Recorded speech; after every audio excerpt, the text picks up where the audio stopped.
Alrighty, I'm at it again. Greetings, fellow amp nuts, fiends, oholics, etc. My hero, Uncle Doug, called this the amp that launched 1,000 careers. What a sweetie, huh? The 1484 Silvertone. Brought to you by Sears and Roebuck. We used to call them Ear when I was a kid because whenever we bought something from them, it always was missing parts. So we called it Ear. Sears and Roebuck, man. What memories that brings back. I wanted one of these so bad as a kid. This one is in really nice shape considering that it was made in 1964 and sold in 1965. Got a little bit of dingus here and there. Amazing. Amazing. I'm just going to go around the whole thing. I don't know what's going on there. A little discoloration. Yeah, this has got cool vibe to it. Flip it around. Man, look at that grill cloth. Couple of little dings here. Something this big, it's hard not to ding it. But there's no major holes or rips or tears or anything in this grill cloth. It's sweet. Anyways, it's in to get your basic restoration. I'll go over that as I go, but yeah, basically power cord, speaker cord, all new electrolytics, test the tubes. He hopes I'm gonna fix the reverb. I don't think I'm going to, but we'll see. Uncle Doug, my hero, did a heroic rescue of one of these reverb tanks. I don't know if I'm up for it, but we'll see. It may not be the reverb tank. Alrighty, stay tuned. Here's the head on its own. It was meant to transport in the cabinet with these little tabs here. It held the head in. Cheesy, but hey, they're still working. So I'm gonna pop this open and see what it looks like. I've worked on a few of these and not sure if these are original or not. It's these RCA small bottle 6L6 GCs. Typically they say Silvertone on them, I thought. These over here, woo-wee, some sweet tubes right there. Those are some Amperex, made in Holland, I believe. It says Silvertone on there. And here's this reverb tank in the back. So we're gonna run through some testing on all these tubes and see which way is where. Pretty massive transformer and pretty puny output transformer. And let's see, you got a convenience outlet. Wow, that looks so convenient. Whoa, UL, huh? Man, this is impressive. The model 1484. 1 amp, huh? Got your cool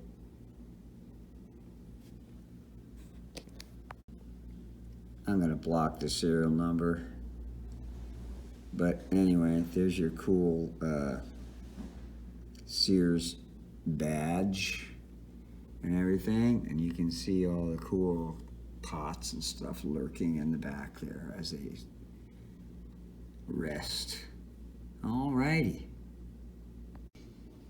Look how fragile the writing is on these tubes. I was watching this video the other day of this amp tech, and he put the tubes in, and then he took a cloth like this, and he just, like, pretending this is a tube. It's like, make sure you rub all the hand grease off of there. Make sure you rub that off of there.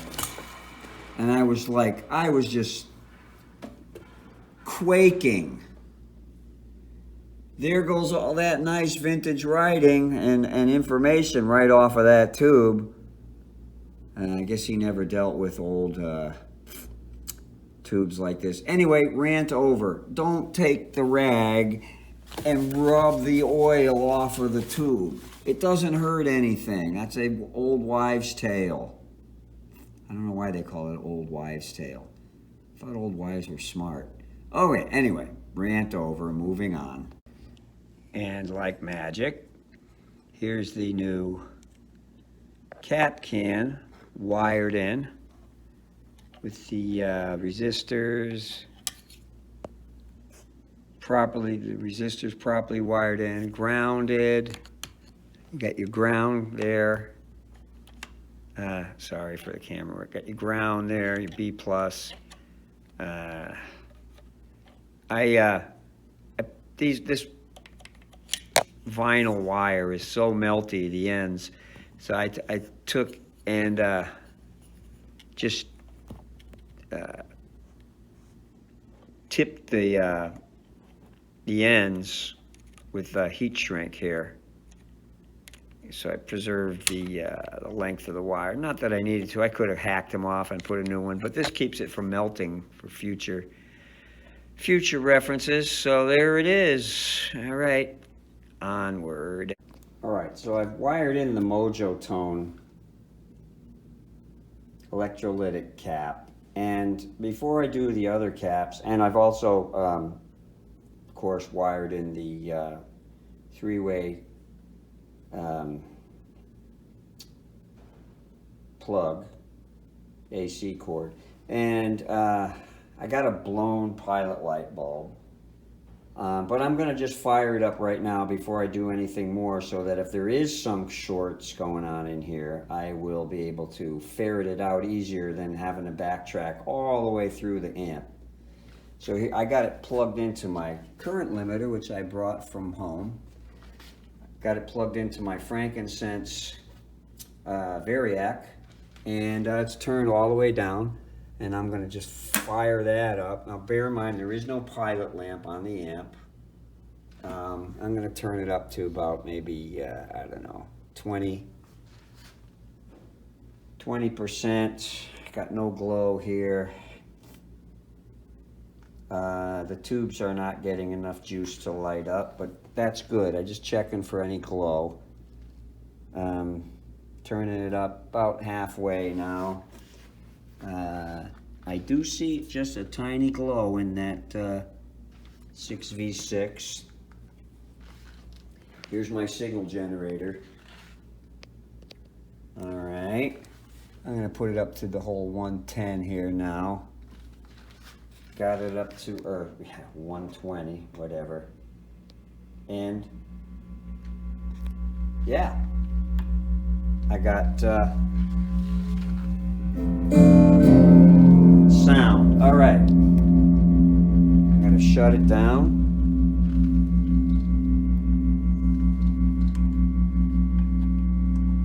Got your tremolo's obviously working. Hear that? Nice. On-off switch works. Standby works. Ground is completely disconnected. All right, I'm gonna shut it down and wait for the other parts coming in. Awesome. Just on a side note, I did upgrade these caps. The original cap was 20, 10, and 5 microfarads at 450. I put all 20s in there. Here's the reading of a new cap. They all read right around there.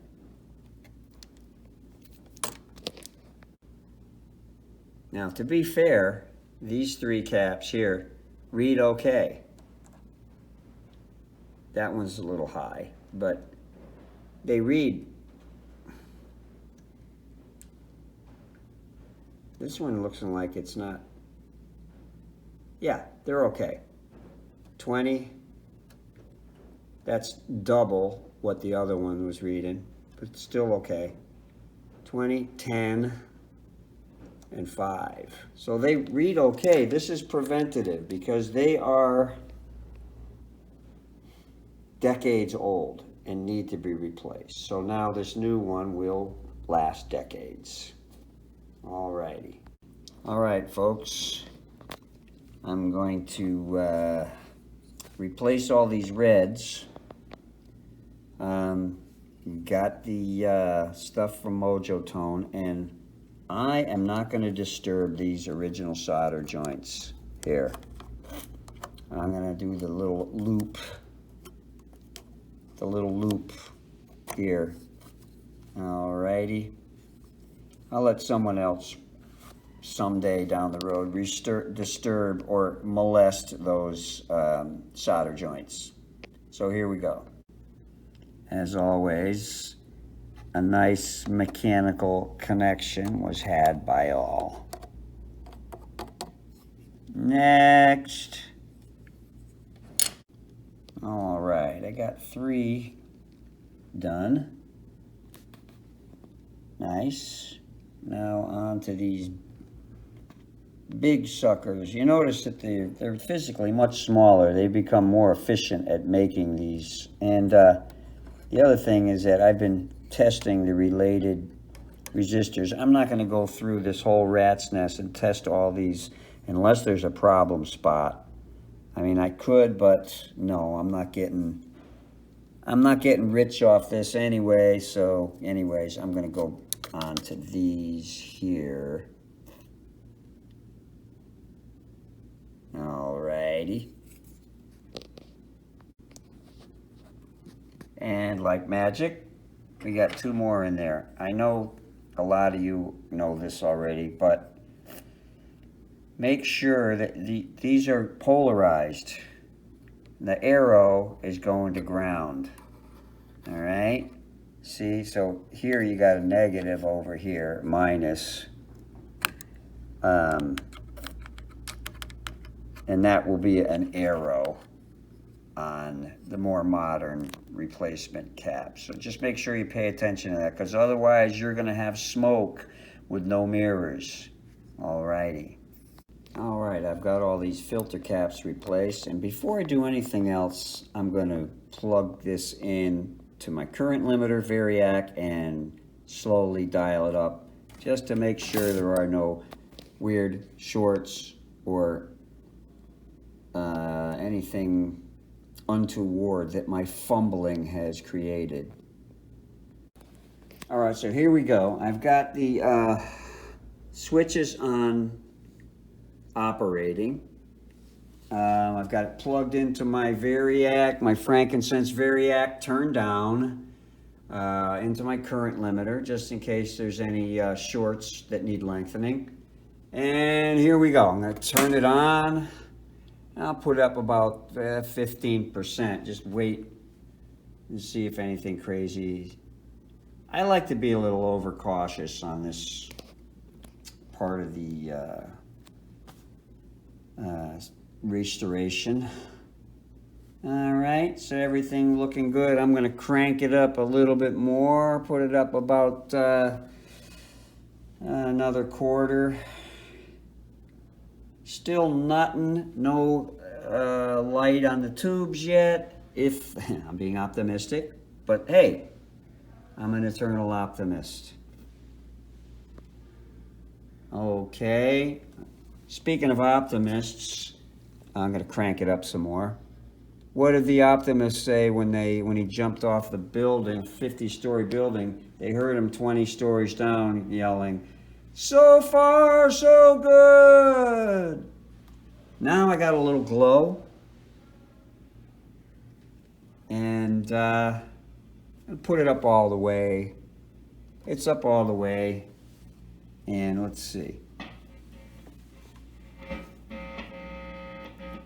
Testing with my signal generator. Seems to be working. Let's turn up the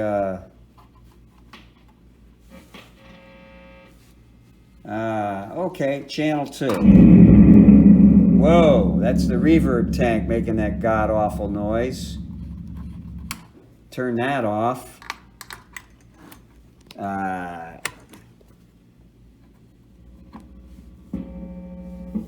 Got some tremolo happening there.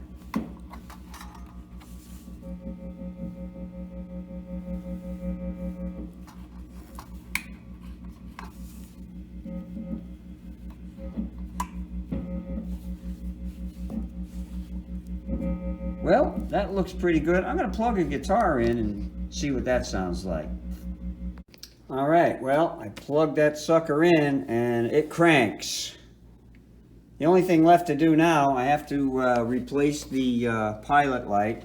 And the customer requested that I remove this umbilical cord and put a jack there. And just a male on the other side, female jack here, and a male jack on the speaker cord. Hi. All right. Just getting down to it here. All right, here's a nice new Switchcraft jack wired in there. All righty. And the umbilical cord is removed. And then here's the other end of the umbilical cord, nice Neutrik plug going into the speaker cabinet. And yeah, like that. Yeah, this sure is in great shape. Check out these beautiful Jensen 1965 C12Q. It's very nice, unusual, semi-unusual speaker. You don't see many of these around. And these are beautifully, beautiful. I don't know what that is, writing on there or something. Oh, it looks like a number. 2085, whatever that is. And the original foot switch, which I'm not going to use because everything seems to work without it. But look at that, matching codecs. All right. And your really cool masonite or particle board or mason board, particle light, I don't know. Anyways, cabinet to add to that insanely retro sound. And check out how they did the baffle. Pretty baffling experience here. Alrighty. Here's channel 1 cranked with a neck pickup on my 335.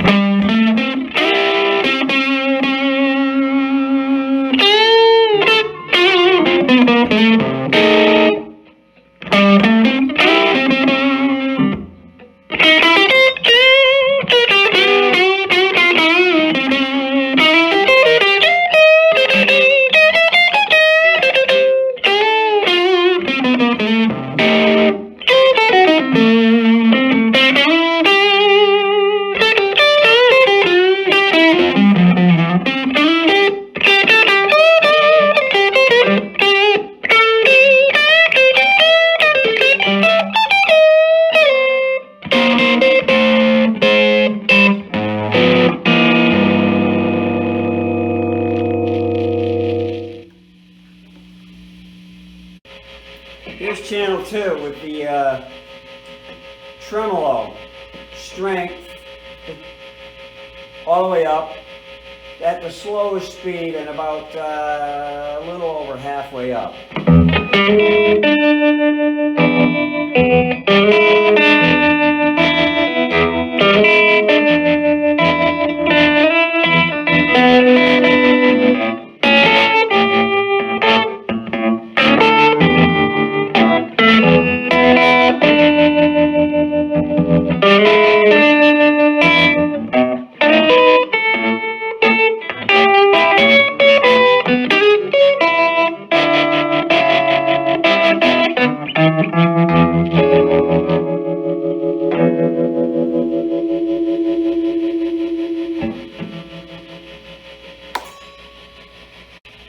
Here's channel 2, same volume, with the tremolo all the way up.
Wow. Okay, well, that concludes this demo and the restoration of this cool Silvertone amp. And let's hope this helped. Thanks for watching. Hope this helps.